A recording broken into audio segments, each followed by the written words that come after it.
Hello વિદ્યાર્થી મિત્રો, ધોરણ 12 કોમર્સ એસપી ચેપ્ટર 6 અહેવાલ ચોથો આપણે જોઈએ. શહેરના મ્યુઝિયમની મુલાકાત બાદ તે અંગે રજૂઆત કરતો વ્યક્તિગત અહેવાલ તૈયાર કરો.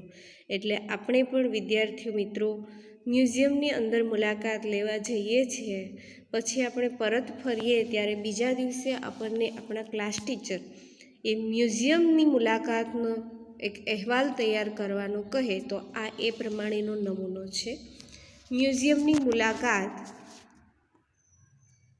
વિદ્યાર્થી મંડળના સહઅભ્યાસ, ખાસ કરીને તમે જોજો કોઈ પણ સ્કૂલની અંદર જ્યારે પ્રવાસ હોય કે કોઈ બીજી હોસ્પિટલની મુલાકાત લેવાની હોય કે મ્યુઝિયમની લેવાની હોય કે કોઈ કંપનીની લેવાની હોય છે, જ્યારે કંપનીની લેવાની હોય છે ત્યારે BA, SP અને ઇકોનોમિક્સ, સ્ટેટ તેમજ અકાઉન્ટના જે સર છે એ તમને સાથે રહી અને વિદ્યાર્થી મિત્રો એ મુલાકાત લેવડાવે છે. પણ જ્યારે મ્યુઝિયમની લેવાની હોય કે પ્રવાસની હોય ત્યારે એ આપણને ગુજરાતીના સર તેમજ ઇતર પ્રવૃત્તિના જે સર હોય છે પીટીના, એ આપણને સાથે રહી અને આ મુલાકાત લેવડાવતા હોય છે. તો કોઈ પણ સ્કૂલની અંદર જ્યારે વિદ્યાર્થી મિત્રો આવી રીતની મ્યુઝિયમની મુલાકાત લેવામાં આવે ત્યારે એના માટે જે અહેવાલ તૈયાર કરવાનો આવે છે તો એ આ પ્રમાણે અહેવાલ તૈયાર કરાય છે. તો કે વિદ્યાર્થી મંડળના સહઅભ્યાસ અને ઇતર પ્રવૃત્તિ મંત્રી તરીકે હું આ અહેવાલ રજૂ કરી રહ્યો છું. આપણે સૌ જાણીએ છીએ કે શહેરમાં જુદા જુદા પ્રકારના મ્યુઝિયમ આવેલા હોય છે. તેની મુલાકાત રસપ્રદ હોવા ઉપરાંત શૈક્ષણિક હેતુ માટે પણ પૂર્ણ કરે છે, એટલે કે શૈક્ષણિક હેતુને પણ પૂર્ણ કરે છે. મેં અને મારા સ્કૂલના ખાસ મિત્રો એક હેરિટેજ મ્યુઝિયમની મુલાકાત તારીખ 26મી જાન્યુઆરી 2016ના રોજ સ્કૂલમાં રજા હોવાથી લીધી હતી.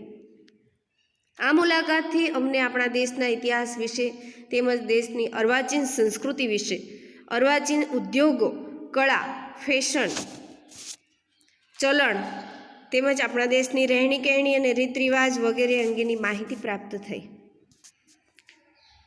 સૌપ્રથમ અમે સ્કૂલનો ઓળખપત્ર બતાવી, એટલે કે આપણું આઈ કાર્ડ હોય એ અને સ્કૂલની ઓળખ બતાવીને મ્યુઝિયમની ટિકિટ ખરીદી તો એમની અંદર ટિકિટમાં આપણને 50% રાહતનું વળતર મળ્યું, જે મેળવીને અમે સૌ મિત્રો ખુશ થયા. મ્યુઝિયમનો પ્રવેશ દ્વાર ખૂબ જ વિશાળ ગણવામાં આવે એવો વિશાળ હતો.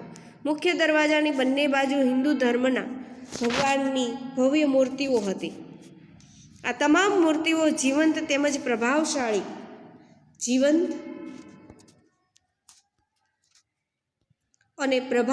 લાગતી હતી. જો આવી રીતે ક્યારેય પણ આપણે કોઈ પણ મ્યુઝિયમમાં જઈએ તો એમનો અહેવાલ રજૂ કરવાનો આવે તો આબેહૂબ શબ્દ તેમજ શબ્દ ભંડોળ સારું હોય તો સુવ્યવસ્થિત લખી શકીએ છીએ.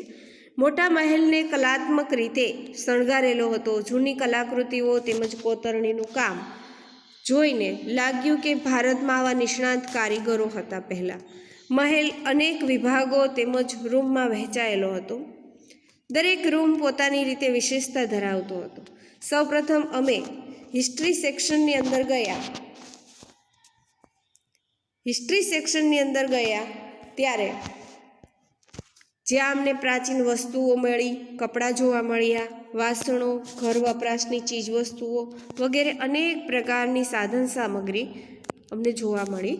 મોટાભાગના વાસણો માટીના બનાવેલા હતા. સૂવાના ખાટલા તેમજ બેસવાની ખુરશી કાથીમાંથી અને સાગના લાકડામાંથી તૈયાર કરાયેલી હતી. આ પ્રકારની સાધન સામગ્રીઓ હવે ભાગ્યે જ અત્યારે વર્તમાન સમયમાં જોવા મળે છે. બાવળના તેમજ લીમડાના દાંતણનો ઉપયોગ સવારે તેઓ કરતા હતા. ઉઠીને આપણે જે બ્રશ કરીએ છીએ એની જગ્યાએ દાંતણનો ઉપયોગ કરતા, તેવી માહિતી અમને ત્યાંના અધિકારીશ્રીઓએ પણ આપી. ત્યારબાદ અમે રાજા મહારાજાઓના રૂમમાં ગયા, જ્યાં અમને રાજાઓ યુદ્ધોના સમયે જે હથિયારોનો ઉપયોગ કરતા હતા તેમની માહિતી પણ પ્રાપ્ત થઈ. આ હથિયારોમાં કઈ કઈ વસ્તુ હતી તો કે તલવાર, ઢાલ, સિપાહીનું ભાલું, ધનુષ, તીરકામઠા, બંદૂકો અને તોપો વગેરેનો સમાવેશ થાય છે. આ તમામ પ્રકારના હથિયારો વજનમાં ખૂબ જ ભારે એટલે કે હેવી હતા.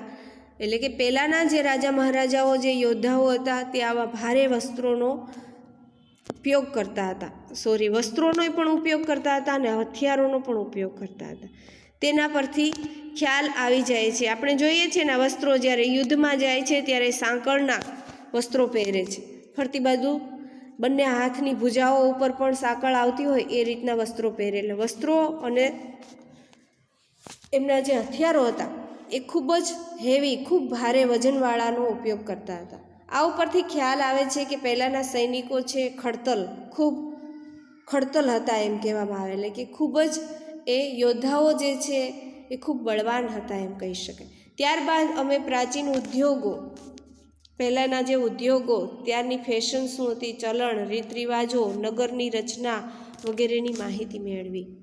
અંતમાં આ અહેવાલમાં અમે એ રીતે, એટલે કે અહેવાલનો અંત હોય છે ત્યારે એ રીતની રજૂઆત કરવામાં આવે કે અમારો વપરાય, આ એક રોંગ શબ્દ આવેલો છે. અંતમાં અમે અમારું એ પણ આ અહેવાલની અંદર લખી અને પછી એ મ્યુઝિયમની અંદરથી પરત ફર્યા. બસ હું એટલું તો જરૂર કહી શકીશ કે ભારત દેશ છે મહાન હતો, છે અને હશે હંમેશા. આવી રીતનો અહેવાલની રજૂઆત કરીએ ત્યારે શરૂઆતમાં આપણે જે પ્રાચીન વસ્તુનો ઉલ્લેખ કરવામાં આવ્યો એની સાથે અંતની અંદર આ રીતે આપણે કહી શકીએ છીએ. હવે આ અહેવાલની રજૂઆત કરતા હાર્દિક પટેલ છે, જે સહઅભ્યાસ અને ઇતર પ્રવૃત્તિના મંત્રી તરીકે છે. જે આપણે જે સ્કૂલ છે એ સંસ્કારદીપ વિદ્યાપીઠ છે, જ્યારે વડોદરાની જે સ્કૂલ છે એ સંસ્કાર વિદ્યાલય છે. તો ત્યાંના શિક્ષકે આ અહેવાલ તૈયાર કરાયેલો છે. વિદ્યાર્થી મિત્રો, આ અહેવાલ 4 નંબરનો છે, પણ 5 અને 6 નંબરના અહેવાલો જે આવે છે એ પાવર પોઈન્ટ પ્રેઝન્ટેશન દ્વારા છે, જેની રજૂઆત કરી શકાય તે રીતે નથી. એટલે આપણે જાતે કમ્પ્લીટ કરવાના છે, કારણ કે પાવર પોઈન્ટ પ્રેઝન્ટેશન અમારે તમને સમજાવવું હોય તો સ્લાઇડનો ઉપયોગ કરવો પડે. સ્લાઇડ 1, સ્લાઇડ 2, સ્લાઇડ 3 આ રીતની રજૂઆત કરવામાં આવતી હોવાને લીધેથી એ તમે એક અહેવાલ 5 નંબરનો છે એ જાતે લખજો અને 6 નંબરનો છે એ વાંચી લેજો.